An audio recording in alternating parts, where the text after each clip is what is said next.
Hello everyone, my name is Teddy Fikre. I'm out here in Old Town Alexandria in Virginia, and I'm out here at a place called Bruin's Slave Jail. And the statue behind me, if you look at the actual statue, is two sisters holding hands seeking freedom. What many people don't know about the history of Old Town Alexandria is that right here was a vibrant trading block for enslaved human beings. So I'm out here for a specific reason. Now, before I even go into the reasons as to why I'm out here, let me preface this conversation. As a first-generation immigrant from Ethiopia, I have to tread on this topic very carefully because I will never truly know the exact pains of African Americans. Because I could point to a country on a map and say that's where I come from, whereas, you know, maybe close to 20 million African Americans in America cannot do that, and there's a pain that comes along with that. And that's not the only thing. When it comes to the traumas of the past, trauma is energy, and it passes on. So the traumas of systematic racism, the traumas of enslavement, the traumas of Jim Crow, segregation, the Great Reconstruction, all these things that have happened throughout history, America's history, lives on, and it resides in the genes or in the DNA of African Americans, which I necessarily cannot talk about or even know. I can know about racism, for example, but there's a whole nother pain that comes along with having the lived experience of your ancestors, having lived through slavery, having lived through segregation and Jim Crow. So, all that being said, the reason I'm out here is, I see what's taking place in America, where instead of healing the wounds of racism, instead of healing what was called America's original sin, we're actually moving backwards, right? And what I've witnessed is that there's politicians and media personalities on one side or the other. Either they're using African Americans to leveraging their pains for their own benefit, or demonizing them, right? So in that process, the chasm between so-called quote-unquote black folks and quote-unquote white folks, I don't even like these labels to begin with, because as Martin Luther King once said, we should be judged by the content of our character, not by the color of our skin. For our existence to be reduced down to a crayon color, to me, is very problematic. But this speaks to the caste system that resides here in America. And because of this, we're stuck in a perpetual state of tension. And we're being pitted against each other at all times to fight based on identities, instead of realizing that we're all kind of in this together. That the pains of one is really is interconnected to the pains of all. Now, I come at this from a very different perspective. Because I'm from Ethiopia, when it comes to the history of racism, I could kind of take a step back and assess these things with a level of distance that might allow me to see things with a different perspective than others who have a they have a lot more proximity to it. And so this is what I know to be true from my perspective about the state of race relations in America. In Ethiopia, for example, we don't have necessarily a race, but we have ethnicity. And what is being done cunningly in Ethiopia is that each tribe, whether it's Amara, Oromo, Tagaru, Somali, right? Each tribe or ethnic affiliation is being conditioned to hate the other, right? And we fight each other, commit all kinds of heinous acts against each other, kill each other. Meanwhile, the wealth of the nation is being siphoned off to outsiders and benefiting a very tiny few percentage at the very top of Ethiopian society. What I did not realize is that the same thing is happening here in America. The difference being here, it's not necessarily ethnicity. The tribes here are based on, left versus right, black versus white, gay versus straight, believer versus non-believer. I mean, we have an endless number of identifications, and we're all being conditioned to vilify each other, right? And here's the truth of the matter: America, which a long time ago, if you came here as and you have a college degree, you attain some level of education, you're able to get a job and then retire, right? That dream has disappeared. The reality of what we find ourselves in now is, even if you go to college, you come out laden with debt, and most college students these days are working at baristas or Uber drivers, right? And so America has turned from a shining city on a hill into a pyramid scheme where wealth is being hoarded by a fractional few, and the rest of us are being pillaged, right? Inflation, the runaway cost of living, stagnant wages. These things are turning people, so the poor are becoming further impoverished, the working class are becoming poor, and the middle class is on the brink, right? Meanwhile, you have the top 20 people that own more than 20% of the wealth in America. You have billionaires who pay 0% taxes. You have corporations that pay 0 taxes. Meanwhile, we the people are paying 33% tax, and then on the back end, the tax money that we do have, that we've already paid the taxes. Now we had to pay for tolls. We had to pay for plastic bags. I mean, we're being taxed, and it's gone to the point where the average wealth, the savings of Americans is net zero. It's not because we don't know how to save. It's because our earning powers are disappearing on a year-to-year basis. And what's happening is that these wars that we're fighting, whether it's based on identification, ideology, they're preventing us from seeing the common struggle that we all have.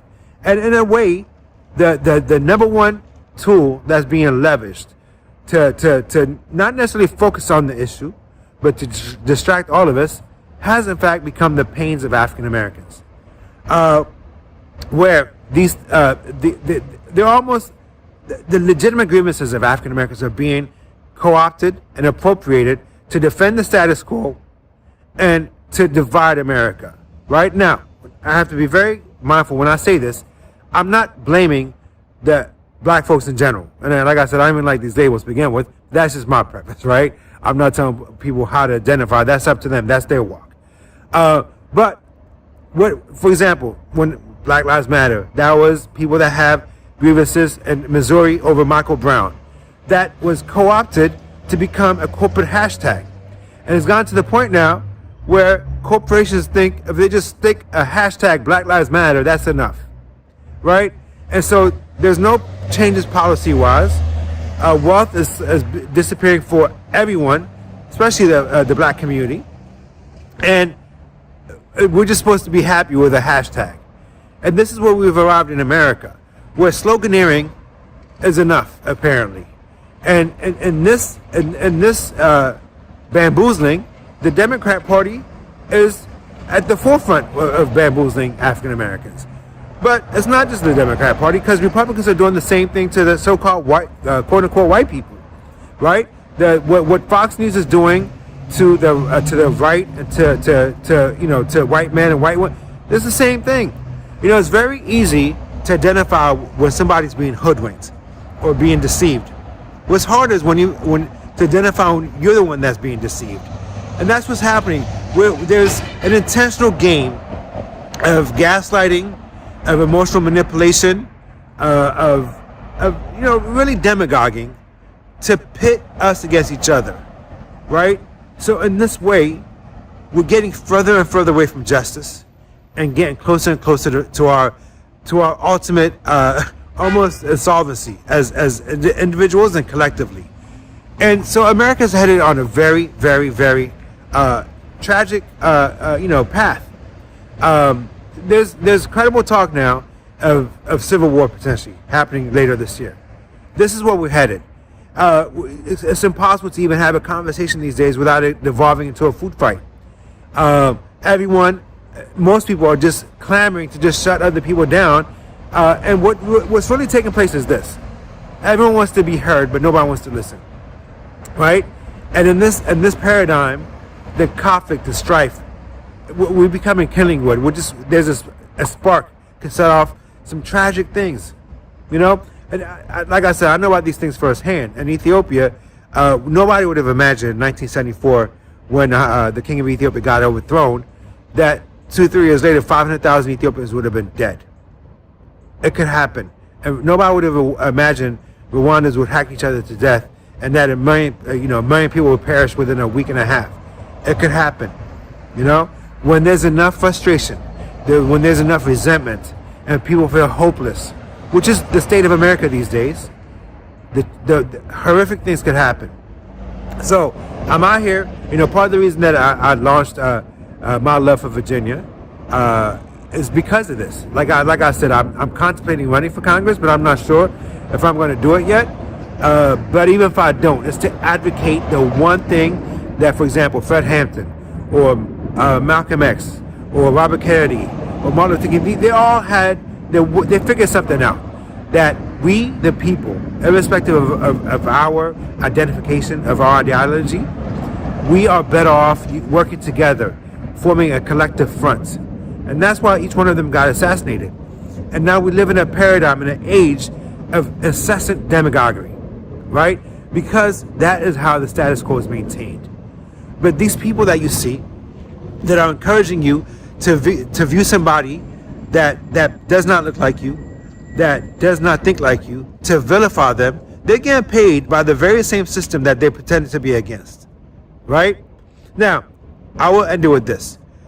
I too once used to vilify white people. I too once used to bash Republican voters until I became homeless for 2 years, 2.5 years almost. And what I realized is this, you know, and it took seeing a 7-year-old white girl named Samantha in a homeless shelter in South Carolina, and I cried for 20 minutes straight when I saw that. It took that level of sorrow for me to realize that we all struggle, you know. Our political discourse has devolved to this: we get 1 crumb a day, they get 5 crumbs a day, they're privileged. I don't want to compete about who has it worse. I want us to work together so that we could all do better. We could do that. Or if we're fighting about who has it worse, eventually we're all going to get it worse, because every day wealth is being transferred upward, and suffering is being socialized evenly to the rest of us.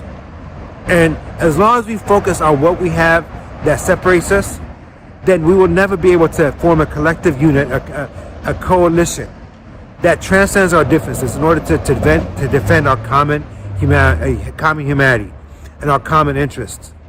And that is what we need more than anything else. You know, like I said, Martin Luther King figured this out. You know, they loved Martin Luther King as long as was talking about justice through the prism of race. What he realized is that the justice is inclusive. And that's why he went to Tennessee to organize collectively black and white sanitation workers. He didn't last too long after that. Malcolm X was the same way. The establishment loved him as long as he was talking about the white devil this and white devil that. The minute that he changed and went to Mecca and came back and said, actually, anyone that's a friend of justice is a friend of mine, he didn't last too long after that. Fred Hampton too.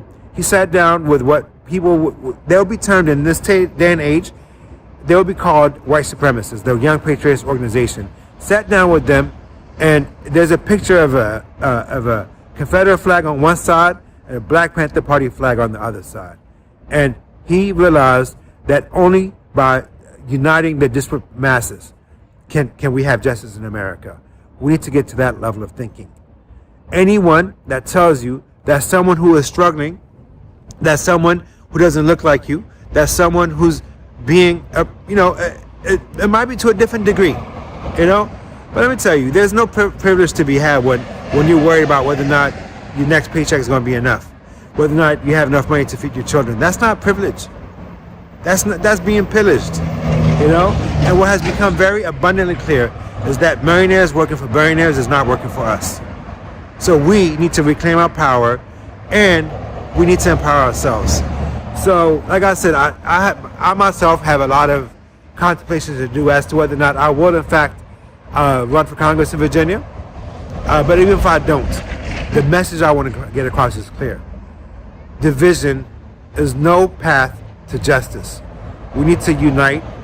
We need to bridge the gap and realize that someone that doesn't think like us, that doesn't look like us, is not our enemy. You know, true allyship is not based on guilt shaming. It's not based upon ridicule and lecturing. It's to understand that we're in this together, and that if you explain your pains in a way that's connected to their pains without diminishing them, that is how you form a powerful, force that cannot be stopped. But if we insist on lecturing and minimizing the pains of other people, we will become islands unto ourselves. And so the way that we overcome is by the same way that these two sisters once did. Joining hands. Join hands with others that might not look like us, might not think like us, but they share I interviewed Marcia Dyson once, and she said the commonality of our pains. There's one thing that unites all human beings. It's pain. We all go through pain. Let's not diminish each other's pains. Let us be empathetic and join hands together on that common walk, so we can have a common victory at the end of the day. By the way, if you want to get more information about My Love for VA, just go to My Love, the number 4, and then VA.com. Again, that's My Love, number 4, VA.com. You can also put My Love, number 4, Virginia.com. And you can also, on social media, on Twitter, Instagram, it's just at My Love, number 4, VA. All right? Thank you again, everyone. I'm going to do this once in a while. And maybe if I make the decision, once the prayer comes and goes, if there's an answer that comes to me, if I do in fact decide to run, the announcement will be here, because this is powerful. Because right here, this is the Bruin slave jail, right? But maybe like a mile down the street, it's called the Freedom House. So in a way, America has been in bondage for 400 years because for too long, people have ripped open the scab of the past in order to benefit themselves. And if we're going to make a difference, it's if we realize that it's not by fighting over old wounds, but by walking together towards a new day, that we can make a difference in this world. All right? Thank you, everyone. God bless you, and good night. Peace.